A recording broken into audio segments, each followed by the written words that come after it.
কেন্দ্র করে তীব্র চাঞ্চল্য ছড়িয়ে পড়েছে। জানা গেছে, স্থানীয় বাসিন্দা ঈশ্বর চৌধুরী যখন বাড়ি ফিরছিলেন, তখন বাড়ির যাওয়ার পথে ছোট্ট একটি গাছে প্রথমে এই বিশাল অজগর সাপটি উনার নজরে আসে। বাড়ির এত কাছে গাছের ওপর অত বড় একটি সাপ দেখে স্বাভাবিকভাবেই এলাকায় আতঙ্ক ছড়িয়ে পড়ে। খবর পেয়ে বনরক্ষী বাহিনীর একটি দল দ্রুত ঘটনাস্থলে এসে পৌঁছায়। স্থানীয় বাসিন্দাদের সহযোগিতায় বনকর্মীরা অত্যন্ত সতর্কতার সঙ্গে সাপটিকে অক্ষত ও সুরক্ষিত অবস্থায় উদ্ধার করতে সক্ষম হন। সাপটি উদ্ধার হওয়ার পর স্বস্তির নিঃশ্বাস ফেলেছেন ঈশ্বর চৌধুরী সহ গোটা বাড়ির বাসিন্দারা। বন বিভাগ সূত্রে জানা গেছে, সাপটিকে স্বাস্থ্য পরীক্ষার পর নিরাপদ কোনো গভীর বনাঞ্চলে ছেড়ে দেওয়া হবে।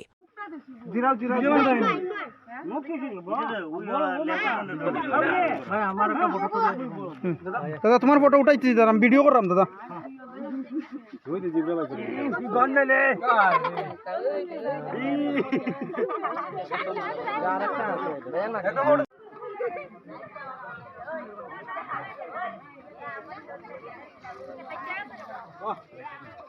সুন্দর লাগে দেখতে।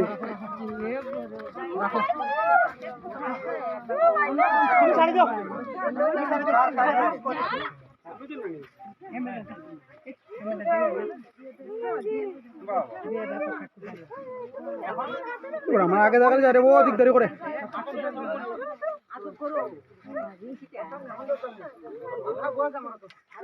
ওখানে